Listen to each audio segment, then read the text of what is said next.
So do you mind if we go ahead and take a seat and I can Sure. sit and kind of give you all the information here? You have a lovely home, Thomas. Thank you. I mean, I can really see myself here personally, to be honest with you. Thanks. I hope it sells for the right amount. Yeah, so let's talk about that actually.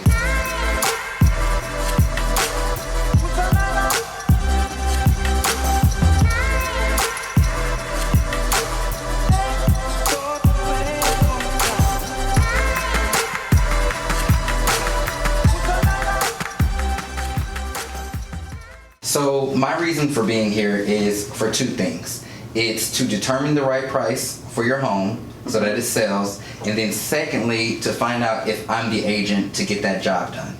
Okay, those are my two reasons. Is there anything that I may have missed for this appointment today? Well, I just want to make sure it sells for the right amount. Yeah. I was thinking it's at least worth $215,000. Okay, and that's no problem. We'll definitely talk about price, and like I said, that was my main reason for wanting to be here. So those two reasons, to determine the best price for your house to sell, and if I'm the right agent for that. So if there's nothing else, we'll go ahead and just run with those things, right? Yeah, that sounds good. You do look a little young. I might want somebody with a little experience. Yeah, I mean, I get that all the time, and I'm gonna honestly take it as a compliment. But something that I want you to think about, even as we're having this conversation, is that experience doesn't necessarily mean knowledge. You know, someone can have been in the business for a long time and not have sold as many homes as I've sold, or not stayed up with the current trends, or not even educated themselves. So I don't want you to confuse having experience and being young with actual knowledge of how the market works and how to actually sell homes. That makes sense. I still probably want to interview other agents just to keep my options open. Okay, yeah, fair. Of course. So when we uncover these two things, though, when we uncover price and if I'm the right person for the job, is there anything that would prevent you from hiring me today? I guess just if I'm not getting the amount for my house I want, do you take normal commission standards, or would you be willing to lower them for me?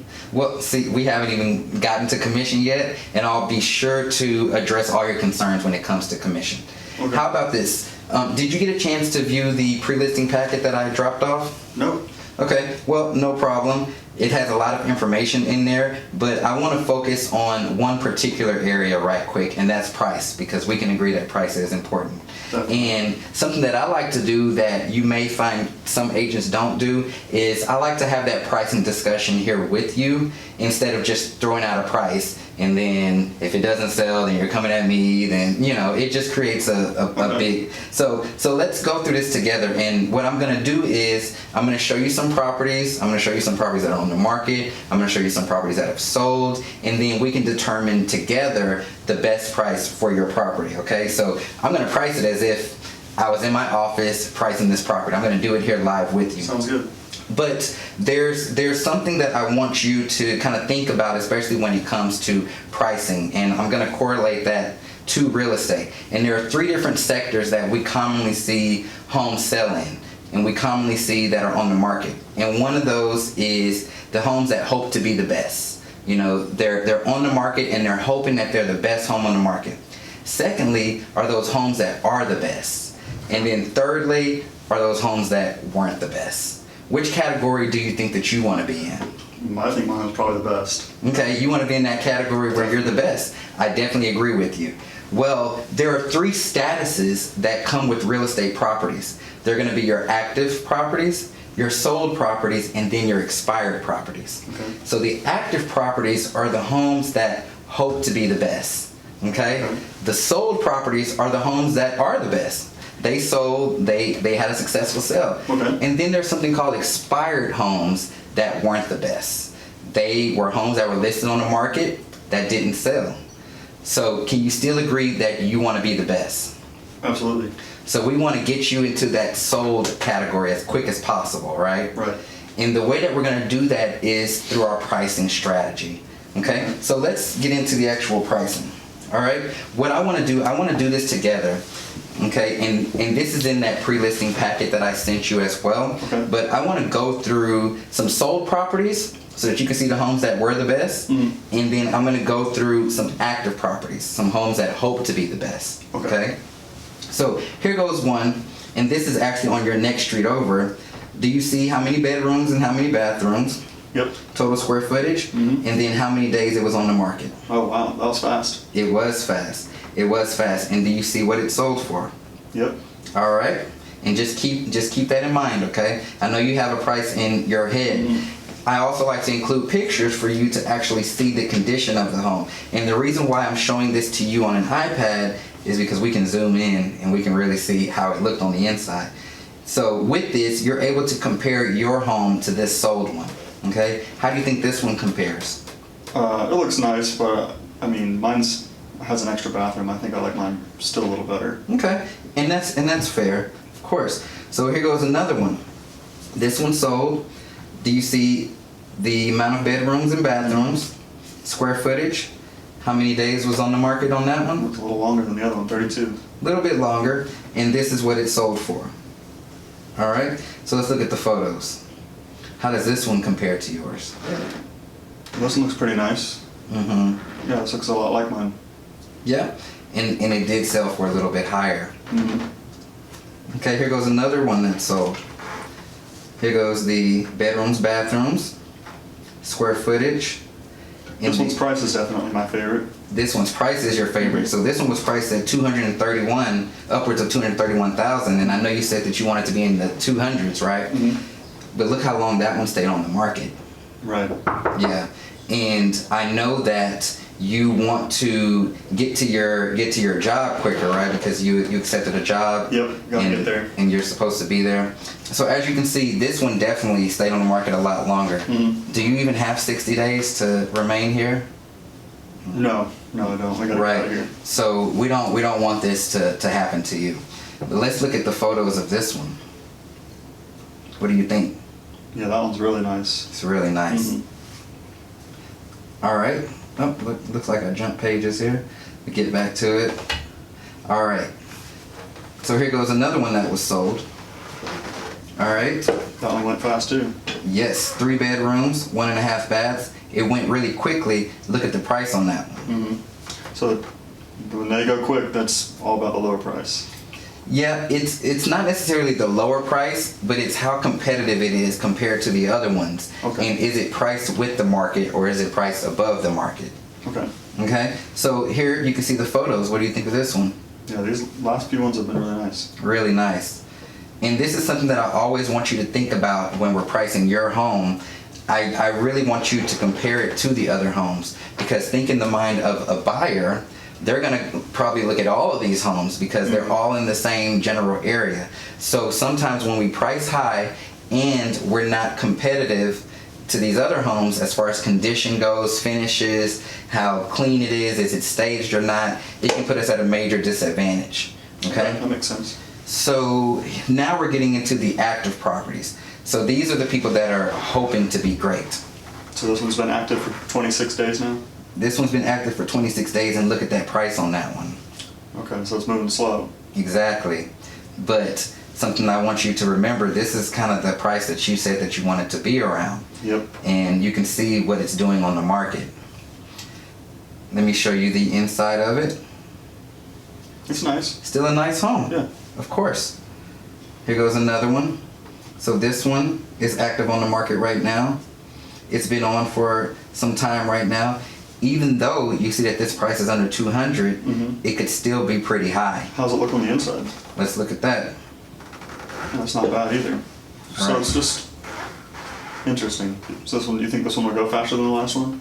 Well, it all comes down to our actual strategy of how we price and how we market the home. And that's what we're going to uncover here today. So based on the sold listings and the active listings, well, let's just actually base it on the sold listings, because active, again, are people that are hoping to get what they want for it. Right. But the sold ones, they're the ones that were great. They've done what they had to do. So we can see here what the average price per square foot is. We can see what the average days on market is when priced appropriately. And then we can see high end, low end, and in the middle. So based on this, what do you think that your home is actually worth? Could we probably get somewhere in between these last two? I mean, this one's 185 and the other one's 230. So I mean, if I could get over $200,000 for my home, that'd be awesome. I think it's worth that much. Okay, and that's fair for you to say. In my head, though, I wouldn't recommend going that high, because here's what I would rather happen, and I'm sure you can agree with this. Mm-hmm. Would you rather starting high, getting everybody seeing your home, and losing out to all of these homes that are pretty comparable when it comes to condition and are in the same location, but they just choose not to buy yours because yours is higher than all the other ones? Or would you rather be in that position to where you're priced with the market, you're not too high, you still have a great home, and your home sells faster in order for you to get to your job and start working? Yeah, well, I do need it to sell fast. Yeah. I mean, what price were you thinking, and how fast do you think you could sell it? I was thinking more so in the range of I'm gonna say around 187 to 195. Yeah, it's a little lower than what I wanted. Would you be willing to take a lower commission? Okay, so here's the thing with commission. First off, did you have a commission number in mind? 1.5%. 1.5%. I don't know how I should feel about that.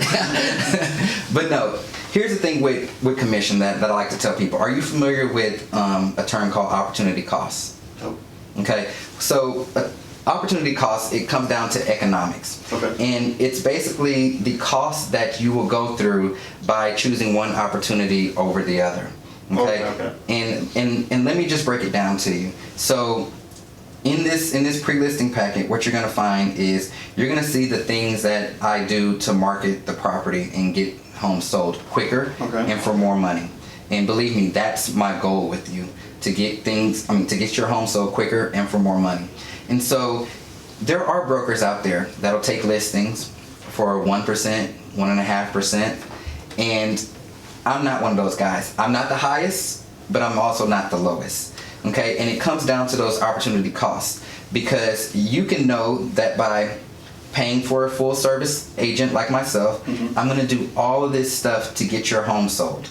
Okay, we're talking professional photography, professionally printed collateral, holding open houses, huge internet exposure, website syndication, staging, all kinds of things. Whereas an agent who's not getting their full fee won't do all of those things because they simply can't afford it. They can't afford to do a lot of those things. So what's going to end up happening is they're going to price your home incorrectly, because obviously they're not making enough money to be able to charge you a full commission. They're going to price your home incorrectly. They're not going to market it the way that it needs to be marketed, and your home is going to end up expiring. Okay? Do you remember about expired homes? Yeah. Those weren't the best. Right. Remember. And you said that you want it to be the best. So Right. you have to align yourself with the best. Okay? Then once that home expires, what's going to happen? We're going to be right in this position again. Right. Okay? But it's costed you that whole time, because it's costed you money and it's costed you time. There's your opportunity cost by switching to one of those lower price brokers. Okay, so the commission makes sense. But how fast do you think it would sell at that price? 185, 190? Well, what I can say to you is that the market is going to dictate, how fast something sells, how long something sits on the market. But what I can confidently say that we're going to price your home correctly so that it's very competitive and that you fit in with the statistics of the average days on market for homes that are priced correctly. Because believe me, I don't want a home just sitting on the market, because people are going to be driving by and they're going to see that same sign out there and they're going to think that I can't sell the home. And so it's definitely my first priority to make sure that your home sells as quick as possible. Plus, me knowing that you have to get out of here and get to your job, it's a lot of pressure on me, man. But see, I work great under pressure. And so it's going to all align as long as you align yourself with me, the right agent, to sell your home. Okay, I think you've convinced me. I convinced you? All right, well, let's go ahead and get the paperwork done, and we'll get your home sold. Let's do it. So great meeting you. Thanks, Jason.